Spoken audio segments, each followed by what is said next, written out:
밤 12시가 다 되었을 무렵 재우려는 아빠와 자기 싫은 아들 사이에 실랑이가 있었습니다. 결국 울음을 터뜨린 산이는 울먹이며 말했습니다. 내가 유치원에서 얼마나 고생하는지 알아? 맥락도 없이 갑작스러운 공격에 웃음이 터져나올 뻔했지만 꾹 참고 되물었습니다. 무슨 고생을 하는데? 그리고 이어진 산이의 대답. 친구들한테 규칙도 알려줘야 하고 도와주기도 해야 해서 고생하는데. 지기 싫어하는 아빠는 아빠랑 엄마가 얼마나 고생하는지를 또 한참을 설명합니다. 산이는 어느새 잠들었더군요. 아빠의 시선으로 볼 땐 산이의 고생이 그저 어린 나이에 웃긴 투정일지도 모르지만 7살 산이에게는 진심이 담긴 고백일 수도 있지 않을까요? 산이 덕분에 그저 어리석게만 보였던 르호보암의 행동이 조금은 이해가 되었습니다. 르호보암도 역시 그의 입장에선 진심이었을 수 있겠다 싶은 거죠. 솔로몬 통치 후기부터 위기가 시작되었습니다. 밖으로는 솔로몬의 대적들이 곳곳에서 일어났고 안으로는 오랜 건축 사업과 강제 노역으로 백성들의 불만이 가득했으니까요. 그런 시기에 솔로몬의 아들 르호보암이 왕이 되었습니다. 이스라엘을 통일한 다윗과 이스라엘을 최강대국으로 만든 솔로몬과는 다르게 르호보암은 예루살렘 왕궁에서 곱게 자란 듯합니다. 다윗은 하나님이 세우셨고 솔로몬은 하나님을 찾았으나 르호보암은 하나님을 찾지도 않는 철없는 왕이었죠. 그는 북쪽의 지파들에게도 왕으로 인정받기 위해 지파 공동체로 언약을 맺었던 세겜으로 향합니다. 거기서 이스라엘 백성들은 오랜 건축 사업으로 인한 노역의 가혹함을 호소하며 왕의 선처를 요청하죠. 르호보암은 어떻게 했을까요? 오늘은 열왕기상 12장 1절부터 33절을 읽어드리겠습니다. 온 이스라엘이 르호보암을 왕으로 세우려고 세겜으로 모였으므로 르호보암도 세겜으로 갔다. 느밧의 아들 여로보암도 이 소문을 들었다.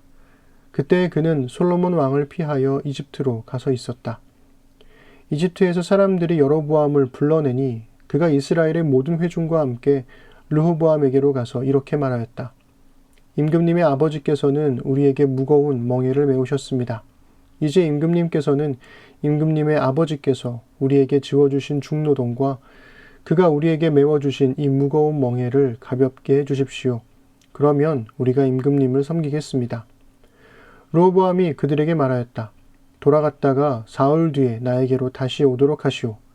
이 말을 듣고서 백성들은 돌아갔다.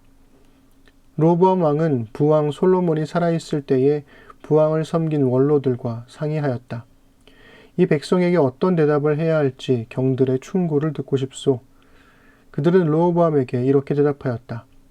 임금님께서 이 백성의 종이 되셔서 그들을 섬기려고 하시면 또 그들이 요구한 것을 들어주시겠다고 좋은 말로 대답해 주시면 이 백성은 평생 임금님의 종이 될 것입니다.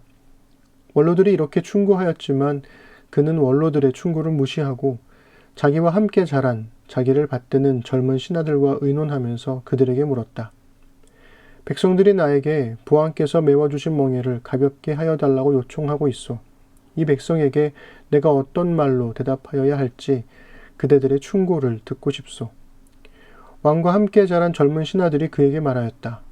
이 백성은 임금님의 아버지께서 그들에게 메우신 무거운 멍에를 가볍게 해달라고 임금님께 요청하였습니다.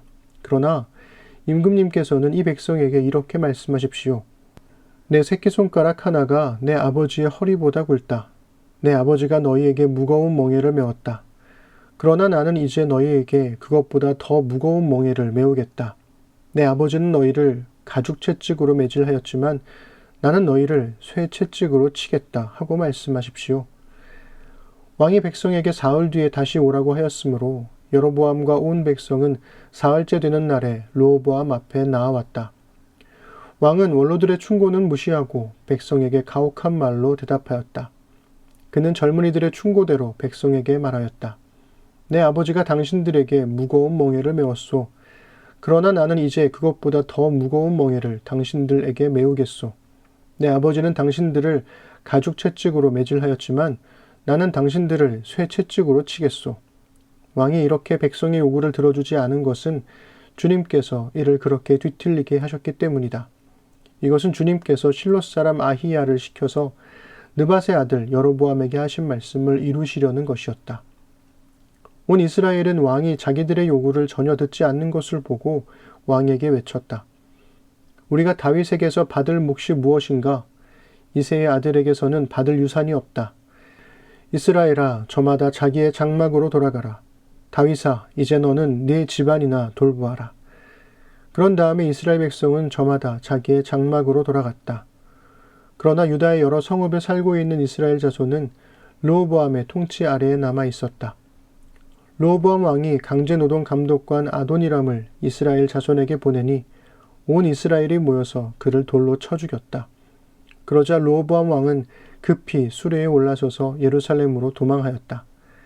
이렇게 이스라엘은 다윗 왕조에 반역하여서 오늘에 이르렀다. 이 무렵에 온 이스라엘 백성은 여로보암이 돌아왔다는 소식을 듣고서 사람을 보내어 그를 총회로 불러왔으며 그를 온 이스라엘을 다스리는 왕으로 추대하였다. 그리하여 유다 지파만 제외하고는 어느 지파도 다윗 가문을 따르지 않았다. 르호보암이 예루살렘에 이르러서 온 유다의 가문과 베냐민 지파의 동원령을 내려 정병 18만 명을 선발하였다. 그래서 이스라엘 가문과 싸워서 왕국을 다시 솔로몬의 아들 르호보암에게 돌리려고 하였다. 그러나 그때 하나님께서 하나님의 사람 스마야에게 말씀하셨다. 너는 유다 왕 솔로몬의 아들 르호보암과 유다와 베냐민의 모든 가문과 그 밖에 나머지 모든 백성에게 이 말을 전하여라. 나 주가 말한다. 일이 이렇게 된 것은 내가 시킨 것이다. 너희는 올라가지 말아라.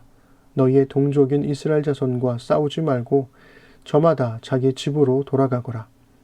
그들은 이러한 주님의 말씀을 듣고 주님의 말씀에 순종하여 모두 귀향하였다. 여로보암이 에브라임의 산지에 있는 세겜성을 도성으로 삼고 얼마 동안 거기에서 살다가 분우엘 성을 세우고 그리로 도성을 옮겼다. 그런데 여로보암의 마음에 잘못하면 왕국이 다시 다윗 가문으로 돌아갈지도 모른다는 생각이 들었다. 이 백성이 예루살렘에 있는 주님의 성전으로 제사를 드리려고 올라갔다가 그들의 마음이 그들의 옛 주인인 유다 왕 르호보암에게로 돌아가게 되는 날이면 그들이 자기를 죽이고 유다 왕 르호보암에게 돌아갈지도 모른다는 생각이 들었다.